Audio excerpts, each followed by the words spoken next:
నీకు వందనాలు, నీకు వందనాలు. ప్రేమ స్వరూపి అన్న దేవా నీకు వందనాలు. స్తోత్రం. హల్లెలూయా, హల్లెలూయా, హల్లెలూయా, హల్లెలూయా, హల్లెలూయా, హల్లెలూయా. యెహోవా ఈరే అని పిలువబడుచున్న దేవా నీకు వందనాలు. యెహోవా కాదేశ్ అని పిలువబడుచున్న దేవా నీకు వందనాలు. యెహోవా షాలోమ్, యెహోవా షమ్మా, యెహోవా నీసి, యెహోవా ఎల్లో రోహి, యెహోవా రోహి అని సిద్కేను అని పిలువబడుచున్న దేవా యెహోవా మా సఫియత్ అయిన దేవా యెహోవా రాఫా అయిన దేవా యెహోవా హోసేను మమ్మ నిర్మాణకుడా నీకు వందనాలు, స్తోత్రాలు. యెహోవా ఎలోహీం అని పిలువబడుచున్న దేవా నీకు వందనాలు, స్తోత్రాలు. యెహోవా మాకు దేశ పరిశుద్ధ పరిశుద్ధేవా నీకు వందనాలు. మా యోధా గోత్రపు సింహమా నీకు వందనాలు. యుద్ధ శూరుడమైన దేవా నీకు వందనాలు. యథార్థ హృదయం రక్షించు దేవుడివై ఉన్న దేవా నీకు యుగములుగా రాజు ఉన్న దేవా నీకు వందనాలు. మా బలమా నీకు వందనాలు. మా శైలమా నీకు వందనాలు. దయాళుడైన ప్రభువ, పరిశుద్ధుడైన ప్రభువ, నాయన తండ్రి యోధా గోత్రపు సింహమా, నాయన తండ్రి మంచి వారికి మేలు చేయుచున్న దేవా నీకు వందనాలు. నీతి న్యాయములు జరిగించుచున్న దేవా నీకు వందనాలు. మేఘరుండ అన్న దేవా నీకు వందనాలు. మహిమా స్వరూపి అన్న దేవా నీకు వందనాలు. మంచి గోధుమలతో మమ్మల్ని తృప్తిపరుచున్న దేవా నీకు వందనాలు. హల్లెలూయా, హల్లెలూయా, హల్లెలూయా, హల్లెలూయా. స్తోత్రం దేవా, స్తోత్రం, స్తోత్రం, స్తోత్రం. దేవానికి వందనాలు, దేవానికి స్తుతులు, దేవానికి వందనాలు, దేవానికి స్తుతులు. హల్లెలూయా, హల్లెలూయా, హల్లెలూయా, హల్లెలూయా.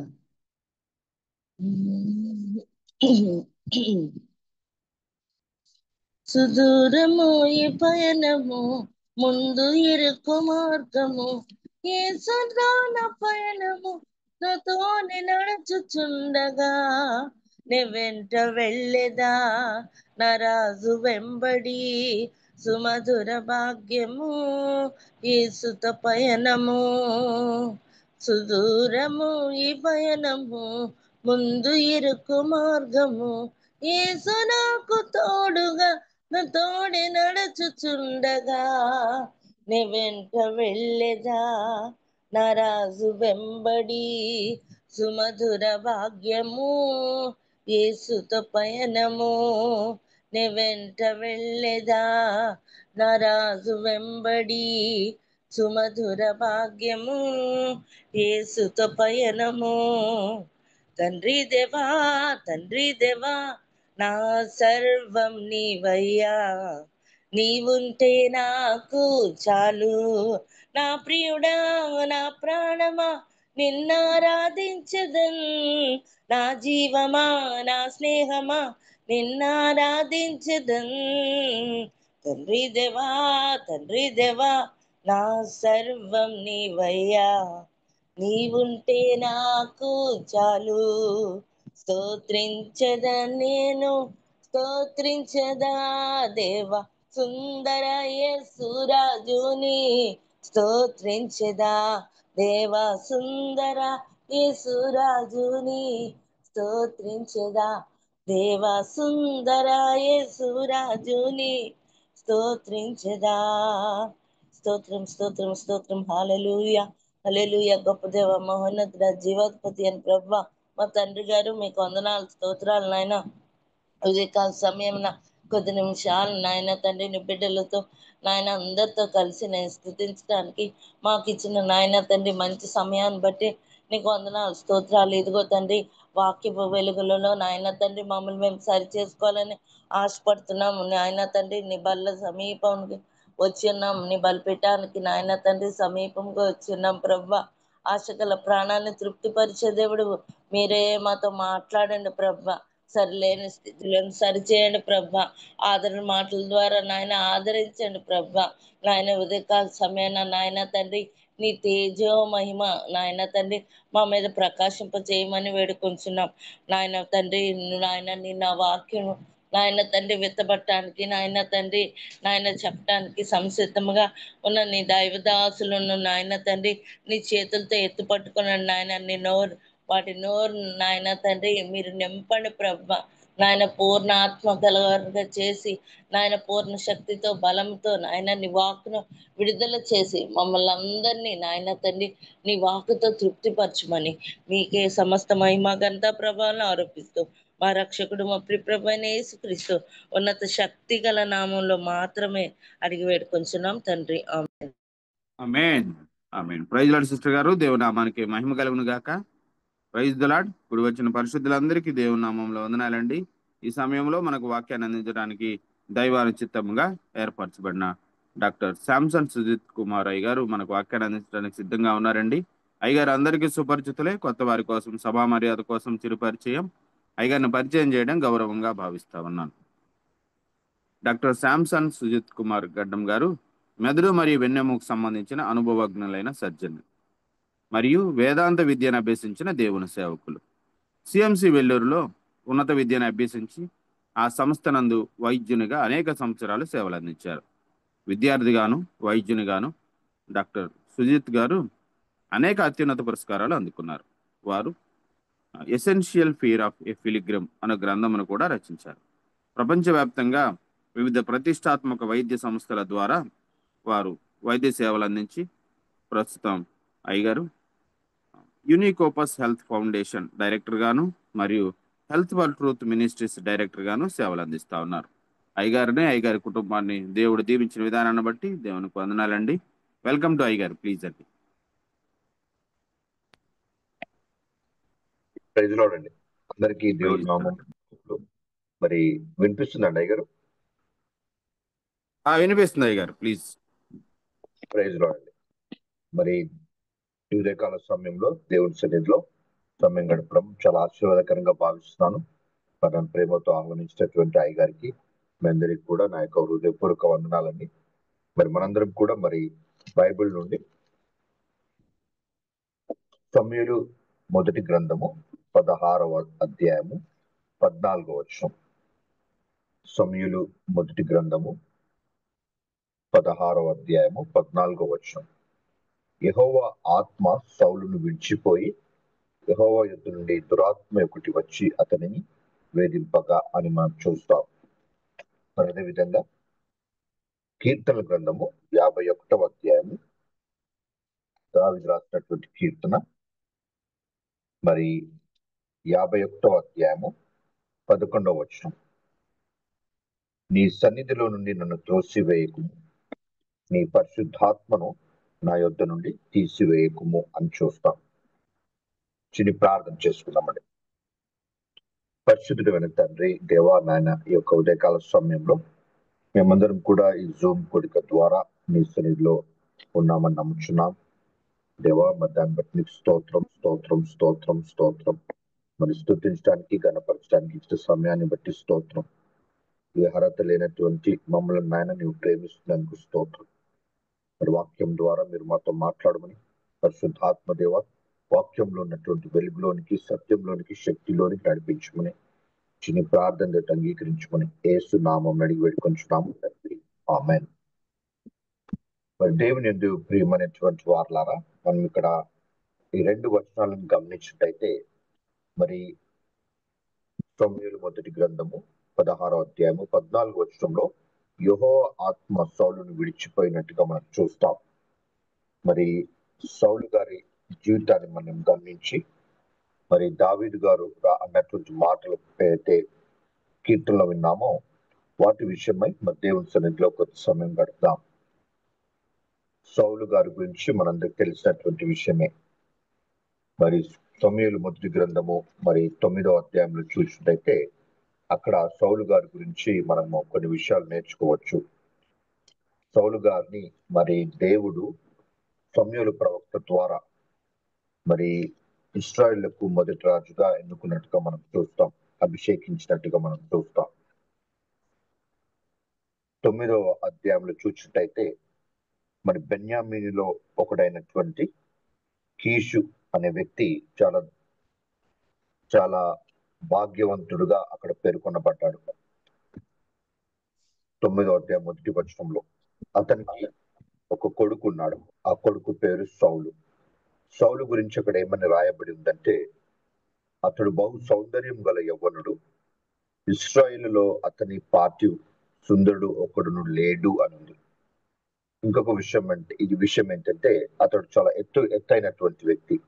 అతడి భుజములు మొదలుకొని పైకి ఇతరుల కంటే ఎత్తుగలవాడు. మరి ఇశ్రాయేలు చుట్టూ ఉన్న రాజ్యాలను చూసి మాకు కూడా దేవుడు కావాలన్నప్పుడు అప్పుడు దేవుడికి వ్యతిరేకంగా అంటే దేవుడే వారికి రాజుగా, దేవుడే వారికి అన్ని అయి ఉండి నడిపిస్తున్నటువంటి సమయంలో వారు ఇంకొక రాజును కోరుకున్నారు. ఎందుకంటే వారిని చుట్టూ ఉన్న వారిని పోలి జీవించాలని వారు రాజును కోరుకున్నట్టుగా చూస్తాం. 8వ అధ్యాయము 20వ వచనంలో చూస్తాం. జనములు చేయు రీతిని మేమును చేయునట్లు మాకు రాజు కావాలను అంటారు. అంటే జనాలు దేశాలు కోరుకున్నట్టు వారు రాజును కోరుకున్నాడు. మరి వారి యొక్క కోరికను బట్టి దేవుడు సమూయేలు ప్రవక్త ద్వారా మరి సౌలు గారిని ఎన్నుకున్నట్టుగా మనం చూస్తాం. సౌలు గారి గురించి చాలా చక్కగా చెప్పబడింది. అతను యవనస్తుడు, సౌందర్యవంతుడు, మరి అతను అందరికంటే ఎత్తైనటువంటి వ్యక్తిగా, అంటే అర్హతలు చూస్తే ఒక రాజుకు ఉండాల్సినటువంటి అర్హతలు మనకు అక్కడ ఉన్నట్టుగా మనం చూస్తాం. ఒక లీడర్ గా ఇస్రాయల్ నడిపించేటటువంటి వాడుగా ఉన్నటువంటి లక్షణాలు ఏవైతే ఉండాలో అవి ఉన్నట్టుగా అక్కడ మనం చూస్తాం. అయితే ఇది 9వ అధ్యాయంలో జరిగినటువంటి విషయం. అయితే మళ్ళీ తర్వాత మనం చూసినట్టయితే అక్కడ 10వ అధ్యాయంలో చూసినట్టయితే అక్కడ మరి సమూయేలు తైలపు బుడ్డి పట్టుకొని సౌలు తల మీద తైలము పోసి అతని ముద్దు పెట్టుకుని యెహోవా నిన్ను అభిషేకించి తన స్వాస్థ్యము మీద అధిపతిగా నియమించి ఉన్నాడని చెప్పి ఇలాగు సెలవిచ్చెను. అంటే ఇక్కడ చూడండి, మాటలు చాలా గొప్ప మాటలు. అంటే యెహోవా నిన్ను అభిషేకించి తన స్వాస్థ్యము మీద అధిపతిగా నియమించున్నాడు. అంటే దేవుడు సౌలు గారిని ఆ రకంగా ఆశీర్వదించాడు. అంటే తన స్వాస్థ్యం పైన అధిపతిగా నియమించినట్టుగా మనం చూస్తాం. మరి 10వ అధ్యాయం నుండి మనం 16వ అధ్యాయంకి వచ్చేసరికి మనం ఈ మాట చూస్తాం. 14వ వచనంలో యెహోవా ఆత్మ సౌలును విడిచిపోయి అని ఉంటుంది. అంటే మరి దేవుడు తను ఎన్నుకొని తను ఏర్పాటు చేసినటువంటి ఇశ్రాయేలుకు మొదటి రాజు అయినటువంటి ఆ యొక్క సౌలు గారి గురించి మనము కొన్ని విషయాలు నేర్చుకుందాం. మరి దేవుడు ఎన్నుకొని అభిషేకించే వ్యక్తి మరి ఆ రకంగా ఎందుకు మారాడు, దేవుని ఆత్మ అతన్ని విడిచి ఎందుకు పోవాల్సి వచ్చిందనే విషయాలు మనం గమనించినట్లయితే, మనము ఈ అధ్యాయంలో గమనించినట్లయితే కొన్ని విషయాలు మనం చూస్తాం. మరి దేవుడి చేత అభిషేకింపబడిన సౌలు గారు మరి దేవుని చేత బలపరచబడి మరి ఆ యొక్క ఇశ్రాయేలును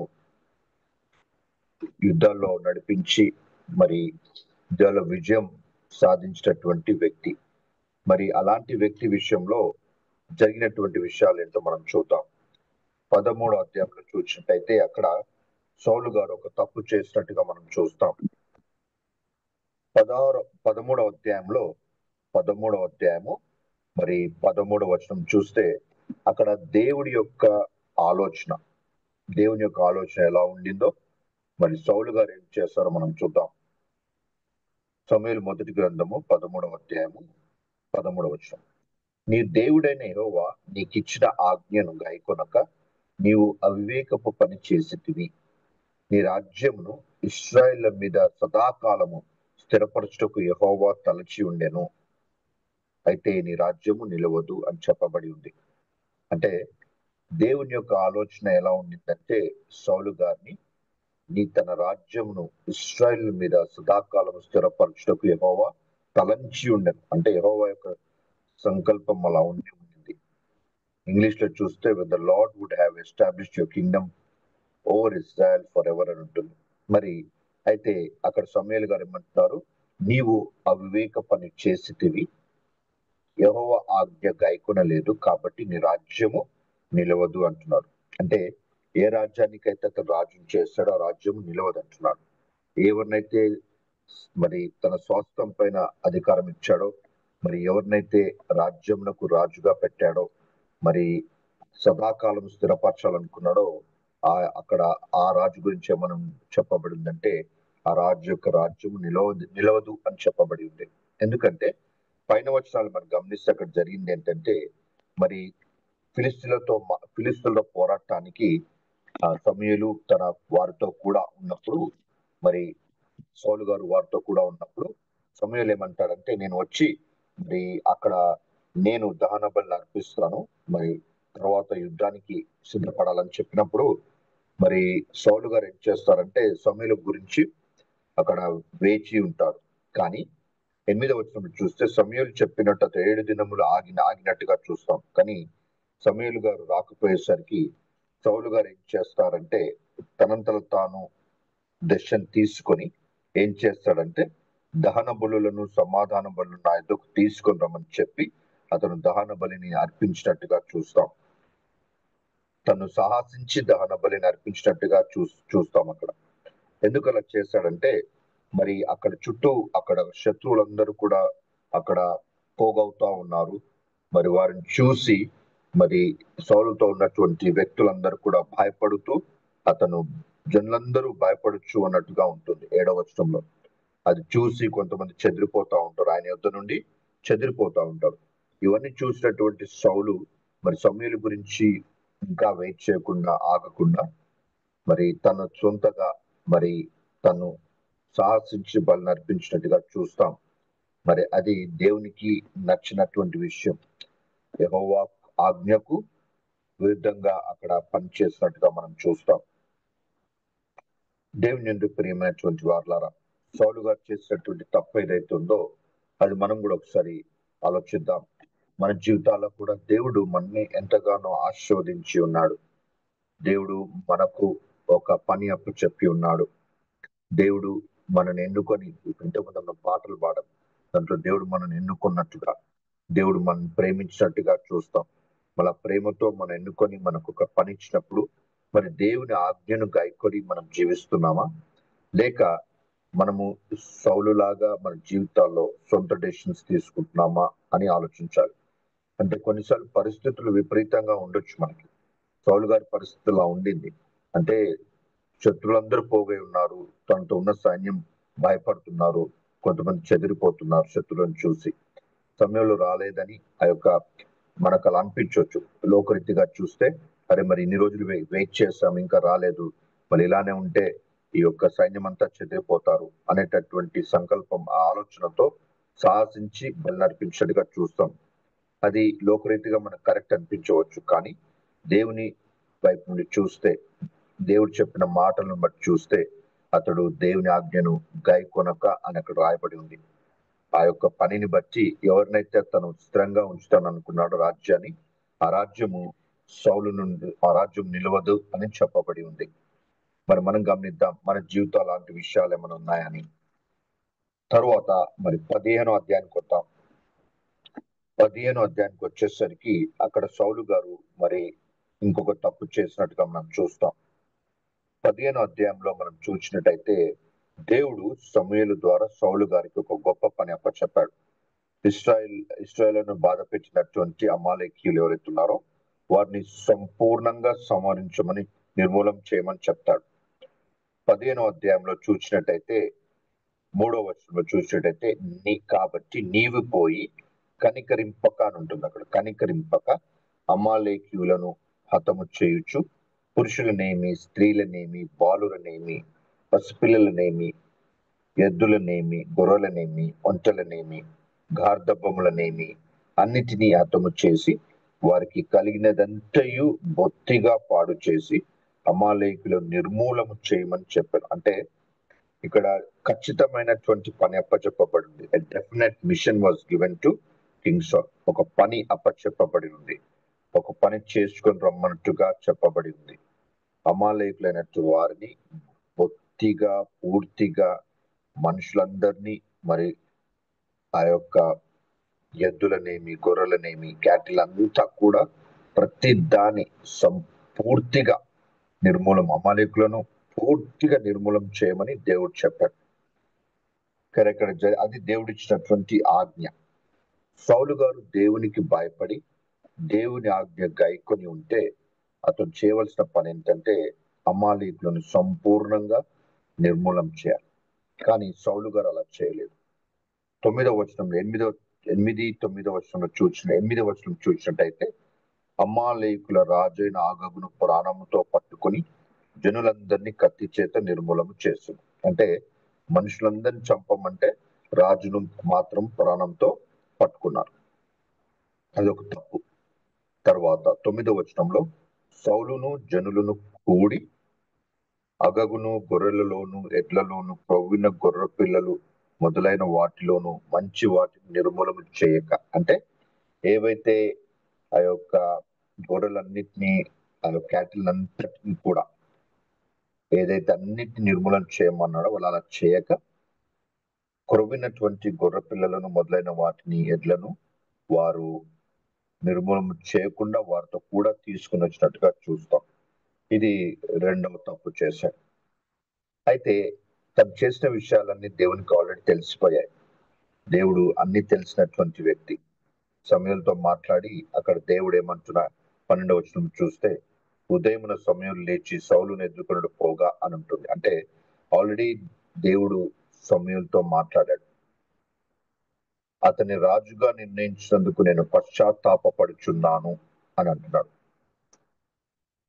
మరి ఆ మాటలు విన్నటువంటి ఆ యొక్క సమయలు మరి లేచి సౌలును కలవడానికి వెళ్ళినప్పుడు అక్కడ ఒక విచిత్రమైనటువంటి మాటలు మనం చూస్తాం. 14వ వచనంలో చూస్తే అక్కడ ఏమని ఉంటుందంటే, సమయలు ఏమంటున్నాడంటే సౌలుతో, అలాగైతే నాకు వినబడుచున్నటువంటి గొర్రెల అరుపులను ఎడ్ల రంకెలను ఎక్కడివి అని అడిగాను. అంటే సౌలు గారు ఎక్కడైతే తన ప్రజలతో కూడుకొని ఉన్నాడో అక్కడ ఈ అరుపులు వినిపిస్తా ఉన్నాయి. సమయలు గారు అక్కడ రాగానే అతనికి అరుపులు వినిపించాయి. ఒకవేళ సౌలు గారు తను చెప్పిన పని పూర్తిగా చేసి ఉంటే అక్కడ ఈ అరుపులు ఉండకూడనటువంటి విషయం.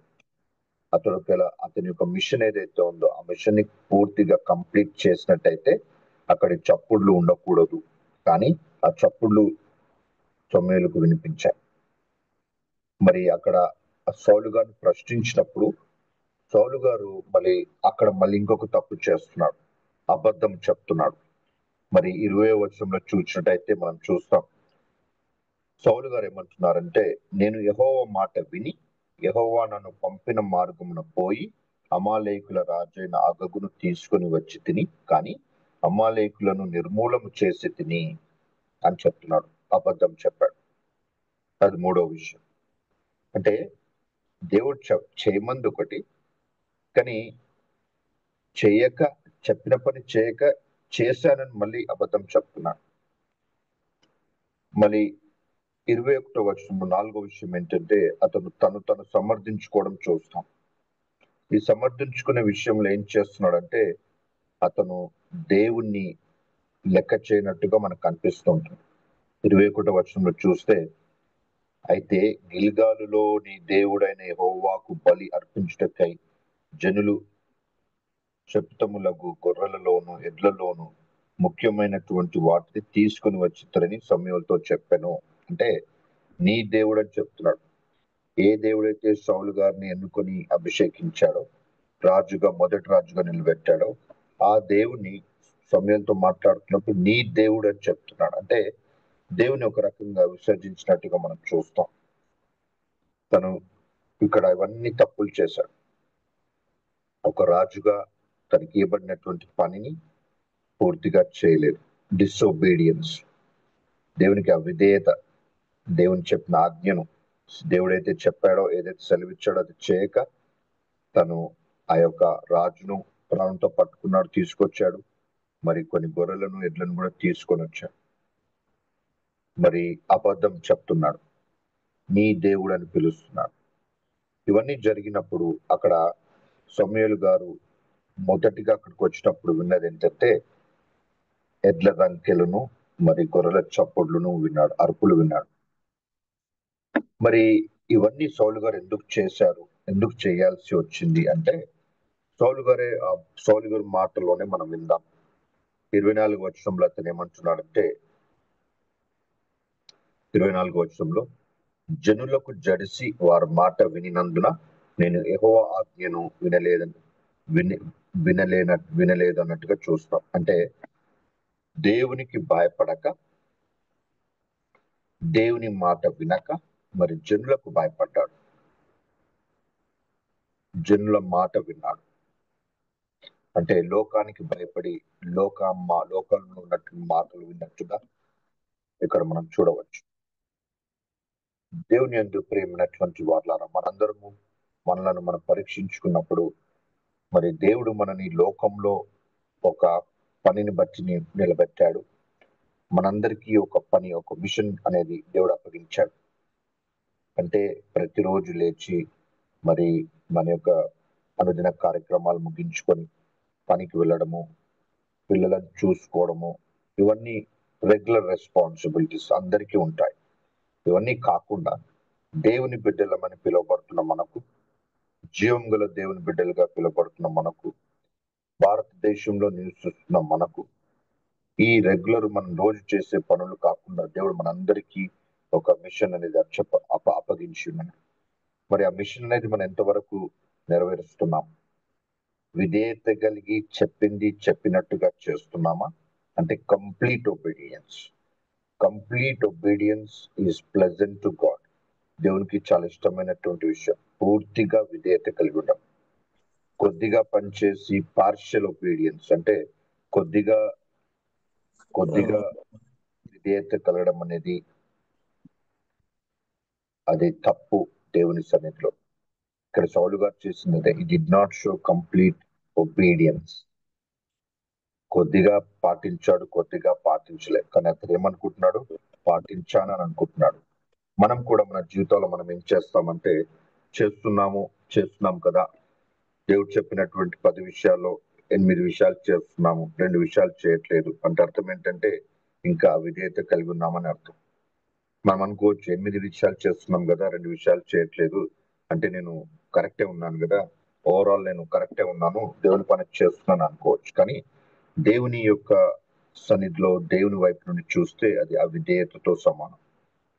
సౌలులాగా మనం కూడా ఈ లోకాన్ని అనుసరించి మన చుట్టూ ఉన్న వారికి భయపడి, చుట్టూన్న వారి మాటలు విని దేవుడు మనకు అప్పగించిన పనిని పక్కకు పెట్టి వారు చెప్పిన పనులు కూడా మనం చేస్తూ ఉంటాం. ఎందుకంటే వారి మెప్పు పొందడానికి, వారి యొక్క ఒక హోదాలో ఉన్నామంటే వారి మెప్పును పొంది ఆ హోదాలో మనం కంటిన్యూ కావడానికి కానివ్వండి, లేక మనం వారి చప్పట్లు వినడానికి కానీ, లేక వారి మెప్పు కోరి వారి కొరకు చాలా విషయాలు మనం చేస్తూ ఉంటాం.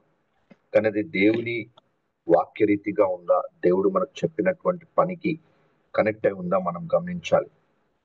లేకపోతే సౌలు లాగా మనం కూడా తప్పు చేసే అవకాశం ఉంటుంది. అలా తప్పు చేసేటప్పుడు కొన్నిసార్లు మనం ఏం సమర్థించుకుంటాం. దేవా నీ కొరకే చేస్తున్నాను కదా అంటాం. ఇక్కడ సౌలు గారు అలానే అన్నారు, నీ దేవుని కొరకే తీసుకొచ్చాను నేను ఈ బలులని అంటున్నారు. అయితే మనం జ్ఞాపకం పెట్టుకోవాల్సిన విషయం ఏంటంటే అది మరి 22వ వచనంలో చూస్తాం. బలులు అర్పించుట కంటే ఆజ్ఞ గైకొనుటయు, పొట్టేళ్ల క్రొవ్వు అర్పించుట కంటే మాట వినుటయు శ్రేష్టము అనుంది. అంటే ఒబీడియన్స్ అంటే to listen, to obey is better than sacrifice and to listen than the fat of rams. దేవుని ఆజ్ఞ గైకొనుటయు, మాట వినుటయు శ్రేష్టము అన్నిటికంటే. మనం అనుకోవచ్చు నేను పని చేస్తున్నాను, దేవునికి నేను దశంభాగం ఇస్తున్నాను, దశంభాగం పైగా ఇంకా ఇస్తున్నాను, నేను గుడ్లు కట్టిస్తున్నాను, నేను ఈ పని చేస్తున్నాను, ఆ మినిస్ట్రీకి డబ్బులు ఇస్తున్నాను అనుకోవచ్చు. కానీ వాటికంటే అన్నిటికంటే శ్రేష్టమైనటువంటి మాట ఏంటంటే మరి ఆయన యొక్క ఆజ్ఞను గాయకొనడము, ఆయన మాట వినడము అన్నిటికంటే శ్రేష్టమైనటువంటి విషయం. ఎందుకంటే ఇక్కడ జరిగినటువంటి విషయం చివరి వచనం, ఈ అధ్యాయంలో చివరి వచనం చూసినట్టుంటే అక్కడ దేవుని యొక్క ఆలోచన ఎలా ఉందో చూద్దాం. ఇశ్రాయేలు మీద రాజుగా సౌలును నిర్ణయించినందుకు యెహోవా పశ్చాత్తాపపడెను అనంది. చూడండి, జీవం గల దేవుడు తను తీసుకున్న నిర్ణయాన్ని బట్టి పశ్చాత్తాపడుతున్నట్టుగా మనం చూస్తున్నాం. ఎందుకంటే సౌలు గారు చేసిన పనిని బట్టి. అందుకోసం అక్కడ ఏమని ఉంటుందంటే దేవుణ్ణి సౌలు గారు విసర్జించారు కాబట్టి దేవుడు సౌలు గారిని రాజుగా విసర్జించినట్టుగా మనం చూస్తాం. మరి దేవుని యందు ప్రేమైనటువంటి వారులారా, మరి మన జీవితాలు ఎలా ఉన్నాయో చూద్దాం. మరి మనము దేవుని యొక్క ఆజ్ఞను గాయకొని జీవిస్తున్నామా? ఆయన ఆజ్ఞను గాయకొని ఆయన మాట వినడమే శ్రేష్టంగా భావిస్తున్నామా? లేక దేవుని విసర్జించి మనం జీవిస్తున్నామా? ఎందుకంటే 26వ వచనంలో చూసినట్టయితే, నీతో కూడా నేను తిరిగి రాను, నీవు యెహోవా ఆజ్ఞను విసర్జించితివి కనుక ఇశ్రాయేలు మీద రాజుగా ఉండకుండా యెహోవా నిన్ను విసర్జించెను అని చెప్పబడి ఉంది. అంటే మనము అలాంటి విషయాలు చేస్తే మనం కూడా అలాంటి శిక్ష పొందుతాం. అందుకోసము మనం గమనించుకోవాల్సిన విషయం ఏంటంటే, దేవుడు మనకు అప్పచెప్పినటువంటి పనిలో ఇలాంటి ఎడ్ల రంకెలను, గొర్రెల అరుపులను ఉన్నాయో చూసుకోవాలి మనం. అలాంటి చప్పుళ్ళు ఉండకూడదు.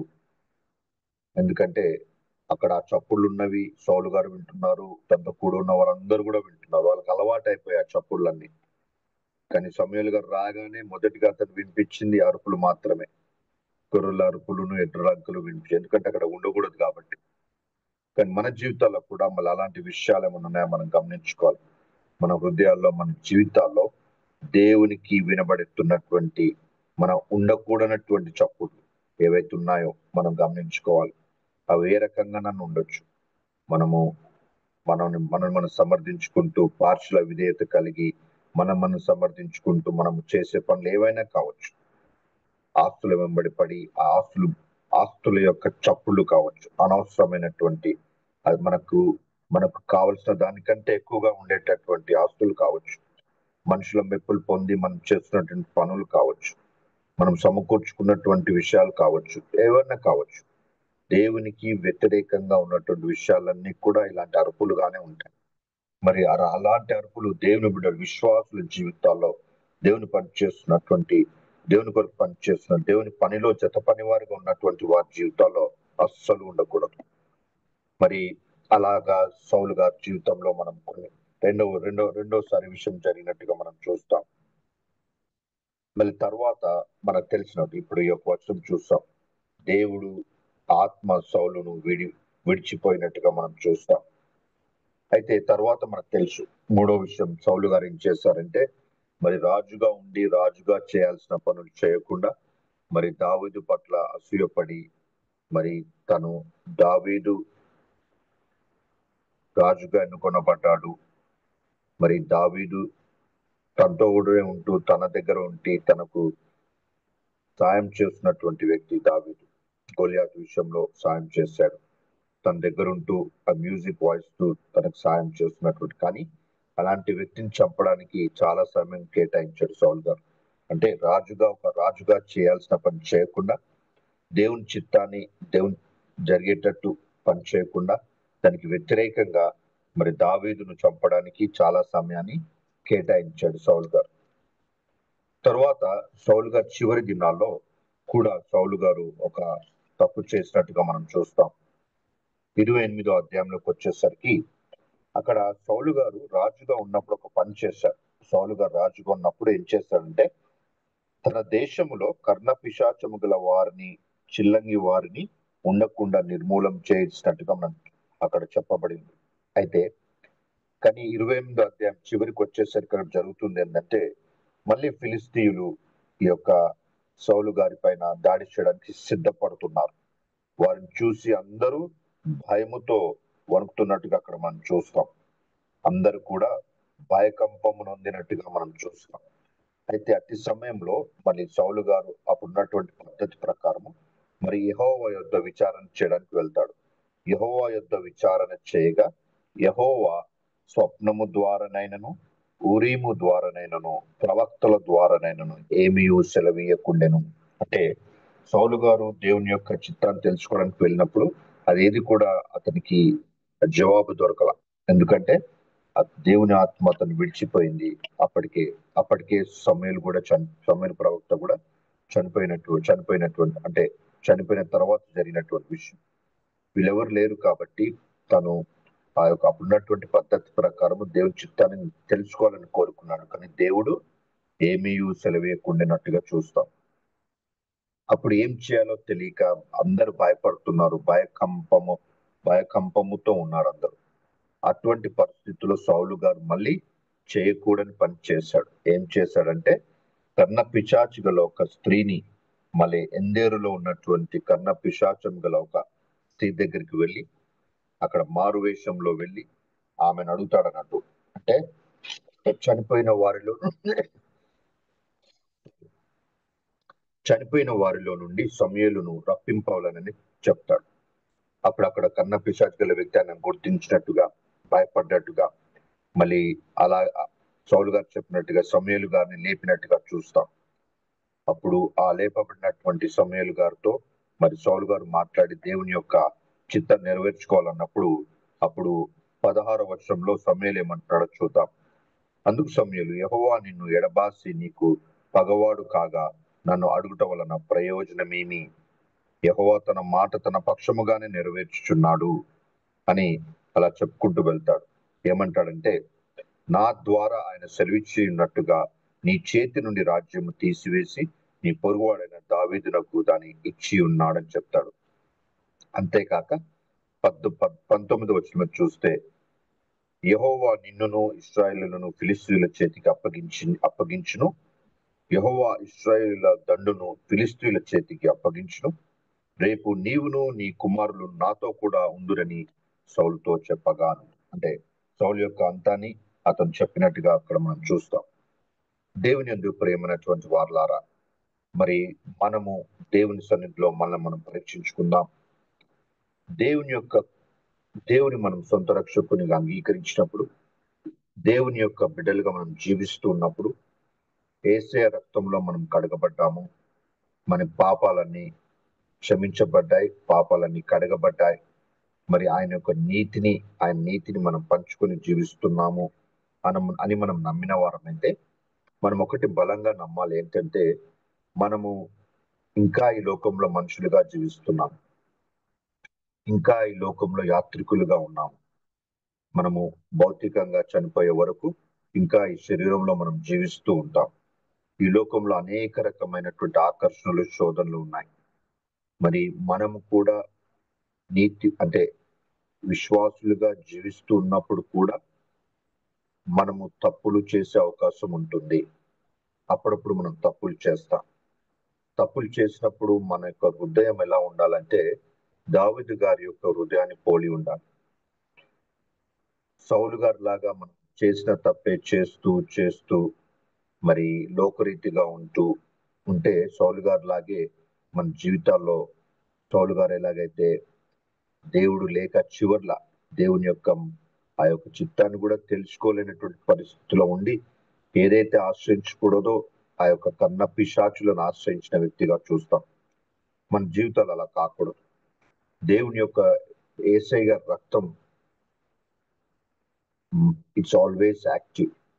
మనం ఎప్పుడు తప్పు చేసినా మనం వెంటనే మనం ఎక్కడున్నా కానీ ఆ రోజు కానీ మనము దేవుని సన్నిధిలో తప్పును ఒప్పుకొని, దేవా మరి నా తప్పును క్షమించిన, యేసయ్య నీ రక్తంలో ఈ తప్పు కడగబడి ఉందని నేను నమ్ముచున్నాను, మరి నన్ను క్షమించండి, దయచేసి దేవా ఇది నాకు వ్యతిరేకంగా ఎంచకండి. ఎందుకంటే యేసయ్య గారు చనిపోయారు, ఆయన రక్తాన్ని మన కొరకు సులభన కార్చారు. ఆ రక్తంలో ఉన్నటువంటి శక్తిని బట్టి మన యొక్క పాపాలు కడగబడ్డాయని మనం నమ్ముతున్నాం. అది కడగబడ్డాయని నమ్మి అప్పుడు ఈ యొక్క కీర్తన గ్రంథం 51వ అధ్యాయంలో చదవం కదా. ఇప్పుడు సౌలు గారి జీవితాన్ని, దావీదు గారి జీవితాన్ని ఈ యొక్క 4 వచనాలు చదివి వారి యొక్క జీవితాలను మనం పోల్చుకొని చూద్దాం. ఇక్కడ కీర్తన గ్రంథము 51వ అధ్యాయము మరి 9వ వచనంలో చదువుతామండి. కీర్తన గ్రంథము 51వ అధ్యాయం 9వ వచనం. నా పాపములకు విముక్కుడవు కమ్ము, నా దోషములన్నిటినీ తుడిచివేయుము. దేవా నాయందు శుద్ధ హృదయము కలుగ చేయుము. క్రియేట్ ఎ న్యూ హార్ట్ అంటున్నాడు. నా అంతరంగములో స్థిరమైన మనస్సును నూతనముగా పుట్టించుము. నూతన హృదయము, నూతన ఆత్మను కోరుకుంటున్నట్టుగా ఉంటున్నాడు. అంటే ఇవన్నీ రక్షణతో సమానం. మనం హెజ్కేలు గ్రంథము 36వ అధ్యాయం 26వ వచనంలో చూస్తాం. నూతన హృదయము, నూతన ఆత్మ. నూతన హృదయం అంటే రీజనరేషన్, పునర్జన్మ సంబంధమైనటువంటి స్నానం.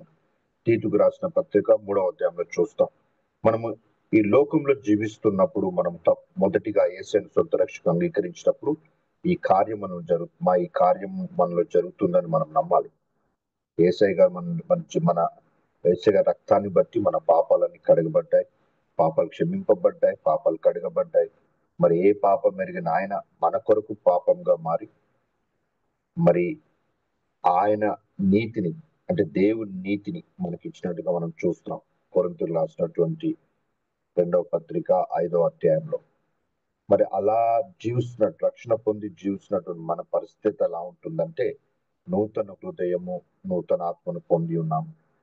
మరి ఆ పరిశుద్ధాత్మ చేత బలపరచబడుతూ జీవిస్తూ ఈ లోకంలో మనము నీతిమంతులుగా దినానికి వీఆర్ బీయింగ్ సాంక్టిఫైడ్.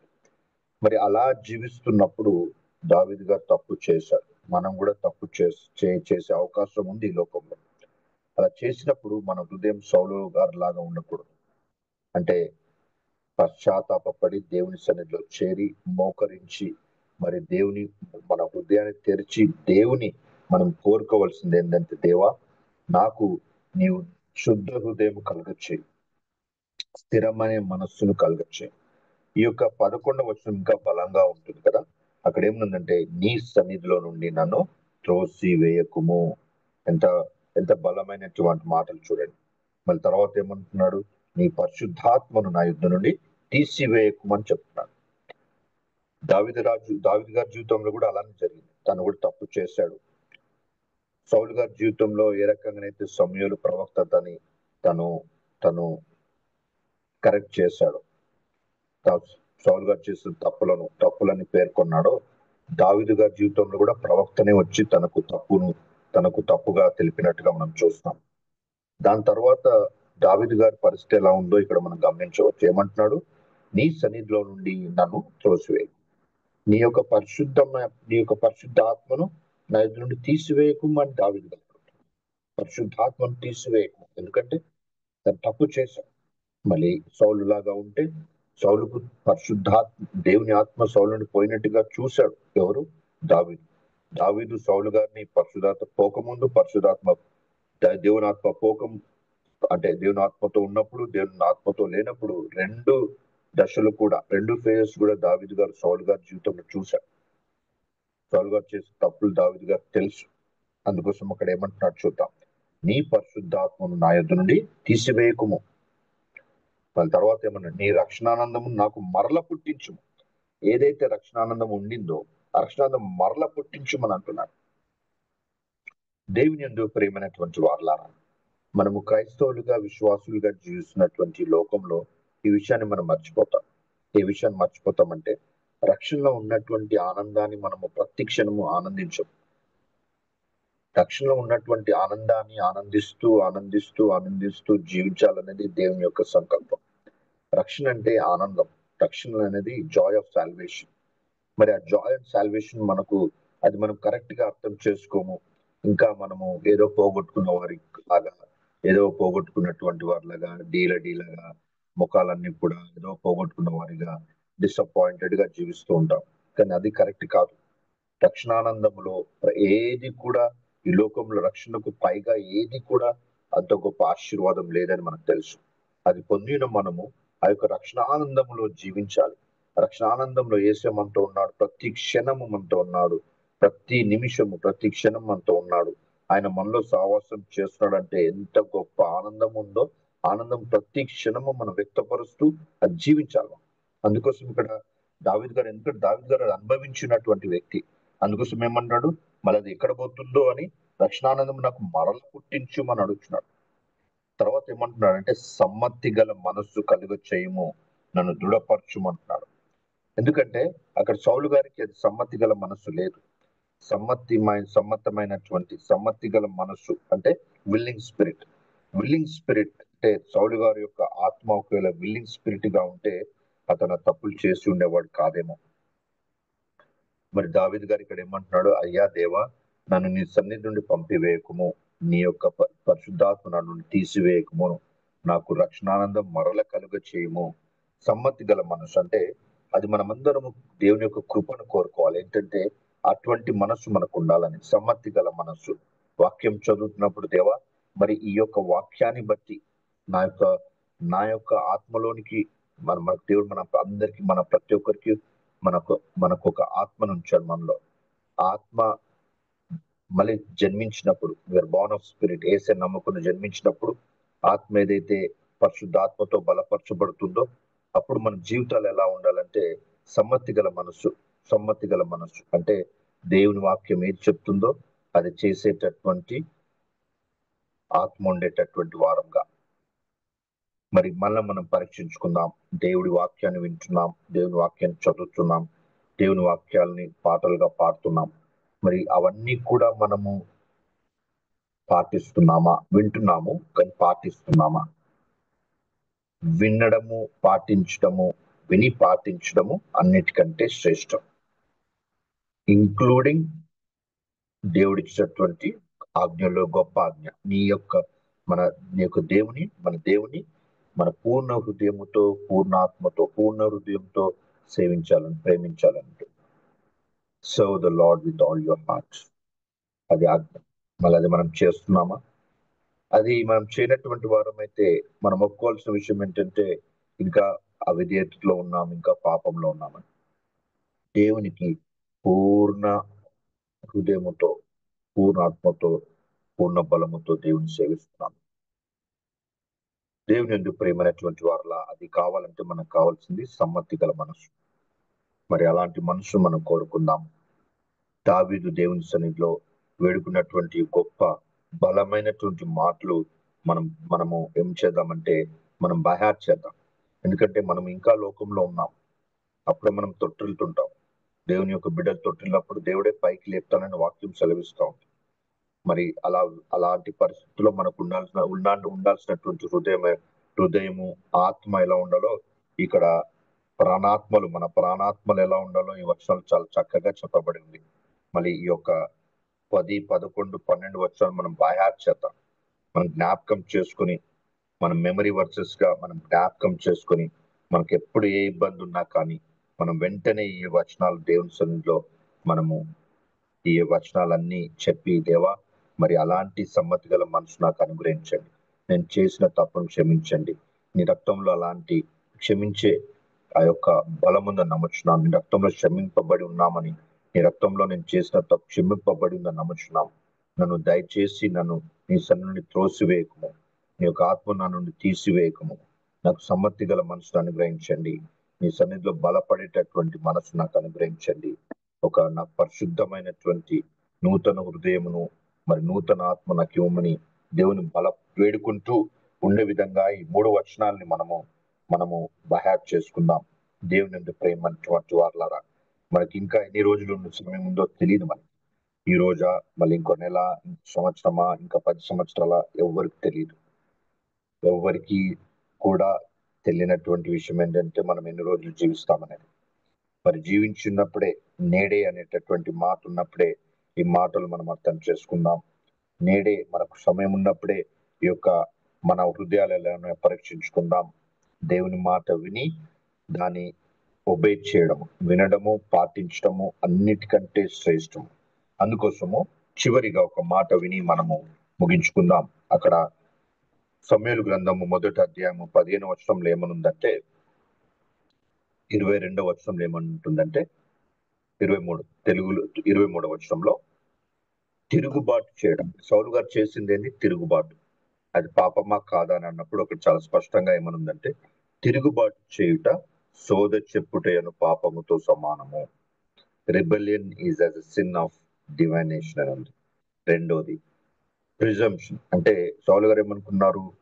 ప్రిజ్యూమ్ చేస్తాడు, ఇది చేస్తే కరెక్టే, ఇలా చేయొచ్చు, ఇలా చేశాను అని ఇంకా సమర్థించుకుంటున్నాడు సమూయేలు దగ్గర దేవుని యొక్క పనిని.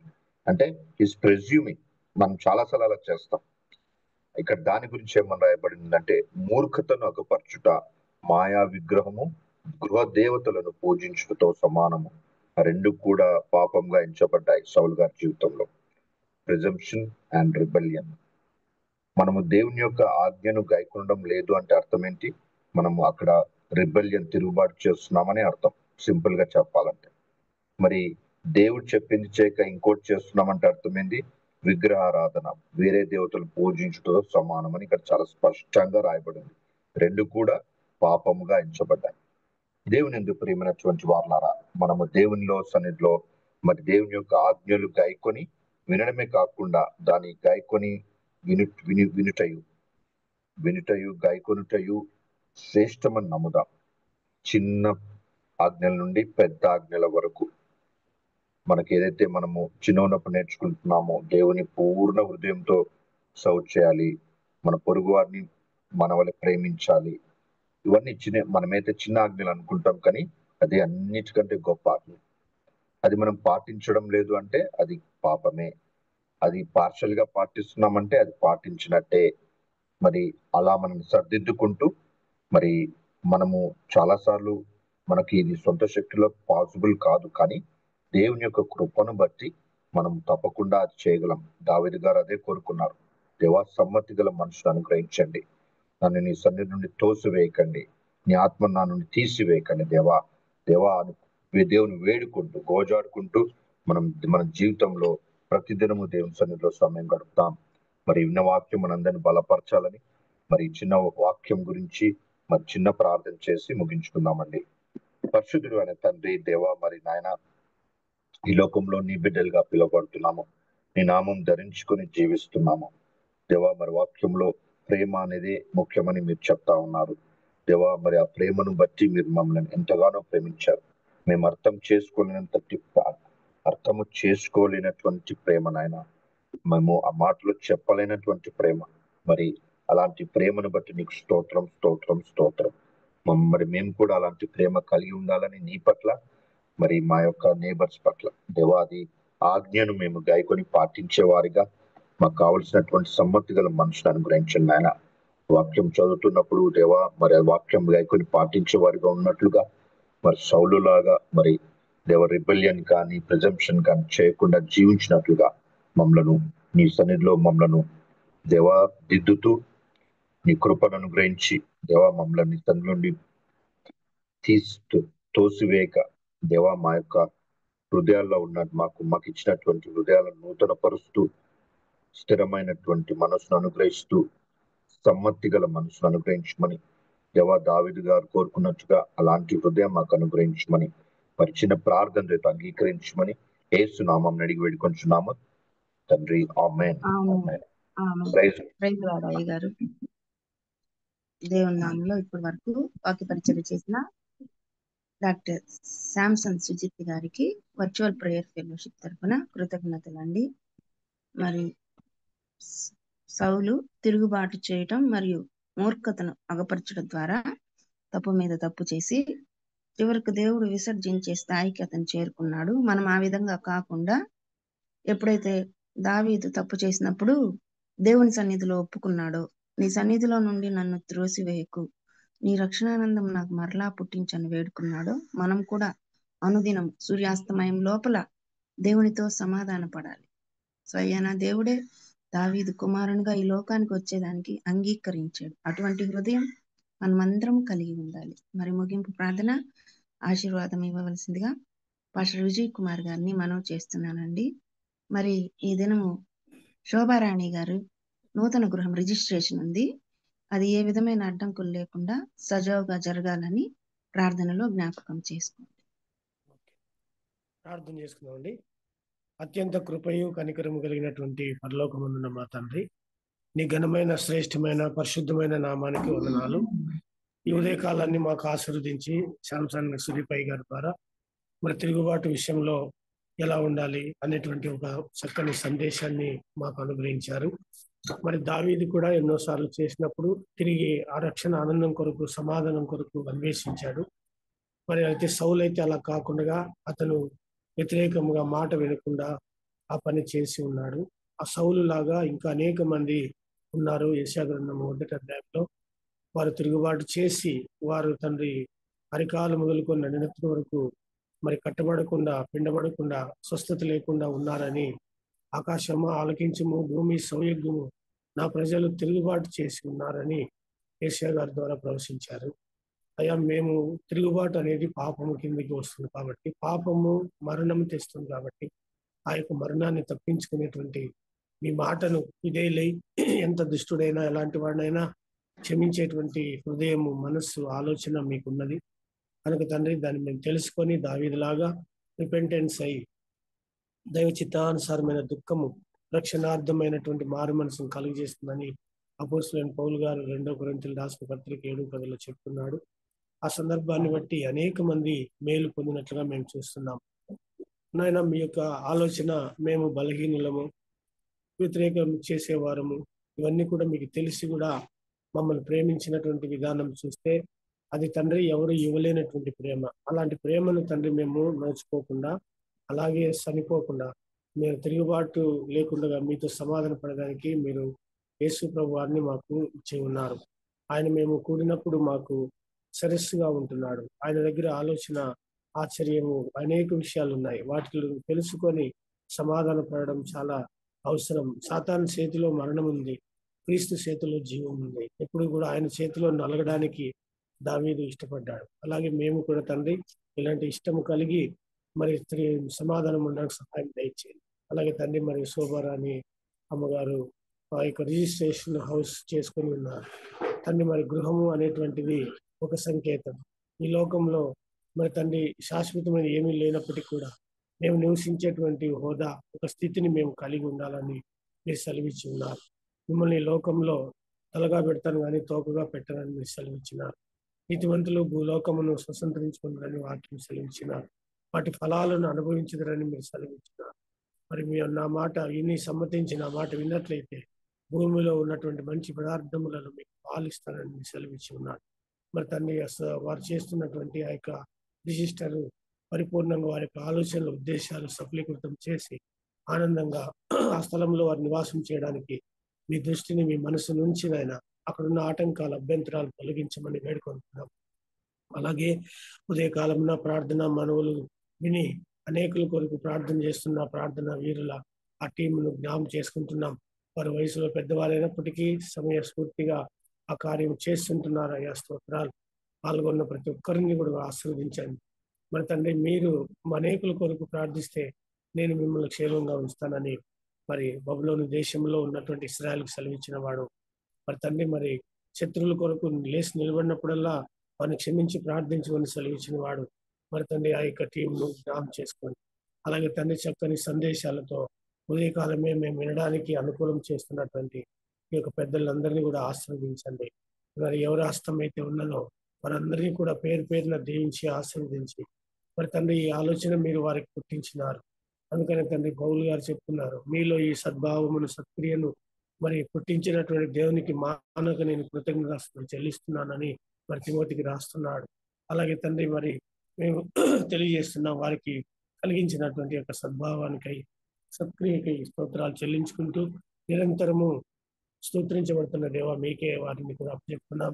వారి అవసరాలు ఫైనాన్షియల్ గా మరి టెక్నికల్ గా అన్నిటినీ కూడా సమకూర్చండి. మరి ఉదయకాలం మమ్మల్ని పలకరించి లేపి వందనాలు చెప్పి గ్రీటింగ్ చేసిన మమ్మల్ని పిలుస్తున్నటువంటి మరి నలుగురిని మరి తను మరి మీరు జ్ఞానం చేసుకోండి. అయ్యా మరి అందరినీ కూడా ఆశీర్వదించండి. ఎంతో బాధ్యతగా మరి తన్ని ఎవరున్నా లేకున్నా మరి సహనంతో మరి తన అన్ని కార్యక్రమాలు చేస్తున్నటువంటి, ప్రొసైడింగ్ చేస్తున్నటువంటి మరి తన మీ యొక్క ప్రియ బిడ్డలను కూడా ఆశీర్వదించి బలపరచమని వేడుకుంటున్నాం. అలాగే తండ్రి మరి చక్కని మాటలతో మేము అనుదినము మా హృదయాన్ని, మా స్థితిగతులు తెలుసుకోవడానికి మరి తండ్రి అవేర్నెస్ మాకు పెంచుతున్నందుకు మీకు వందనాలు తెలియజేసుకుంటున్నాం. మమ్మల్ని ప్రేమించేవాడా, మమ్మల్ని దీవించేవాడా, మమ్మల్ని ఆశీర్వాదానికి వారసులు చేసిన వాడా నీకు స్తోత్రాలు చెల్లించుకుంటూ మరి తండ్రి మా యొక్క రాయలసీమ ప్రాంతంలో మేడం గారి కుటుంబాన్ని మంచిగా సంకేతంగా ఎన్నో కుటుంబాలు, ఎంతోమంది స్త్రీలు, యవనస్తులు, బిడ్డలు, చిన్నపిల్లలు ఎంతో మంది తండ్రి వారి యొక్క మరి అనేకమైనటువంటి మంచి కార్యక్రమాల ద్వారా సార్ కూడా తండ్రి ఎంతో ఓపికతో ఎన్నో వారి యొక్క పనులు ఉన్నప్పటికీ మీ యొక్క కార్యాలు చేసేటువంటి విషయంలో మరి తండ్రి చక్కని ఆలోచన మరి తండ్రి నా కుటుంబ విషయంలో ఎన్నో కార్యక్రమాలు తండ్రి మరి చేసుకున్నందుకు తండ్రి కృతజ్ఞతలు తెలియజేసుకుంటున్నాను. మరి ఈ విధంగా తండ్రి ఒకరికోరు మరి తండ్రి ఒకరికోరు ఆదరణ కొరకు అనగా కనిపెట్టుకొనొచ్చు ఆదరించబడుతూ తెస్సలోనిక పత్రిక 1వ అధ్యాయం చెప్పిన రీతిగా ఆయన వచ్చే వరకు మా దేహాలను, శరీరాలను, ఆత్మను నిందారహితంగా ఉంచుకోవడానికి మీకు అనుగ్రహిస్తున్నందుకే స్తోత్రాలు చెల్లిస్తున్నాం. మరి తను ఇంకా ఎవరైనా మీకు చెప్పలేని బాధలు హృదయంలో కలిగి వేదన పడుతుంటే వారికి అన్నిటిని కూడా తొలగించి ఆశీర్వదించి మనం వేడుకుంటూ, అన్నిటినీ చేయగలిగిన దేవ మీకే ఘనత, మహిమ, ప్రభావం నిరంతరము చెల్లునుగా. కానీ ఈ దీన ప్రార్థన మా ప్రభు, మా రక్షకుడు, మీ ప్రియకుమారుడైనటువంటి యేసుక్రీస్తు నామంలో అడిగి వేడుకొని పొందుకుంటున్నాం తండ్రి. ఆమేన్. పరలోక ప్రార్థన చేస్తున్నాం.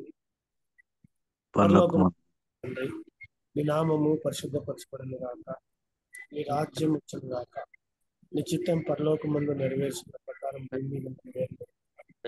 మీరు మాకు కావలసిన అడిగిన ఆహారం మా తప్పులను క్షమించిన ప్రకారం ఇతరుల తప్పులు క్షమించే భావం మాకు నుంచి మమ్మల్ని పట్టించండి. ఎందుకనగా రాజ్యము, బలము, నీతి నిరంతరం నీవై ఉన్నావు స్వామి. ఆమేన్. అంత్యాసనం తీసుకున్నామండి. మన తండ్రి అయినటువంటి దేవుని ప్రేమ, ప్రభువైన యేసుక్రీస్తు కృప, పరిశుద్ధాత్మ యొక్క అన్యోన్యత సహవాసం చేరగా వచ్చినటువంటి మనందరి మీద, ఈ రోజు రాలేక మా పాల్గొనలేని వారి మీద తోడుగా ఉండి, ఉపదేశకుల మీద, ఈ రోజు ప్రత్యేకంగా రాయి గారి సాంసన్ శ్రీపై గారి మీద తోడుగా ఉండి, ఆయన సమాధానము మనలో నిత్యము స్థిరపరుస్తూ మనం నడిపిస్తూ ఆశీర్వదించునుగా. ఆమేన్, ఆమేన్, ఆమేన్. అందరికీ గారు మరియు ముగింపు ప్రార్థన ఆశీర్వాదం ఇచ్చిన పాస్టర్ విజయ్ కుమార్ గారికి, వాక్య పరిచర్య చేసిన డాక్టర్ శాంసన్ సుజిత్ గారికి, టెక్నికల్ సపోర్ట్ ఇచ్చిన యవనబిడ్డ జాన్సన్ కు, కోర్ కమిటీ మెంబర్స్ కు మరియు కూడి వచ్చిన విశ్వాసులైన పరిశుద్ధులందరికీ వర్చువల్ ప్రేయర్ ఫెలోషిప్ తరపున కృతజ్ఞతలండి. ప్రభు చిత్తమైతే రేపటి దినాన తిరిగి కలుసుకుందాం. అంతవరకు సెలవు తీసుకుందాం. ప్రభు నామములో అందరికీ ప్రైజ్ లార్డ్ అయ్య గారు. Thank you.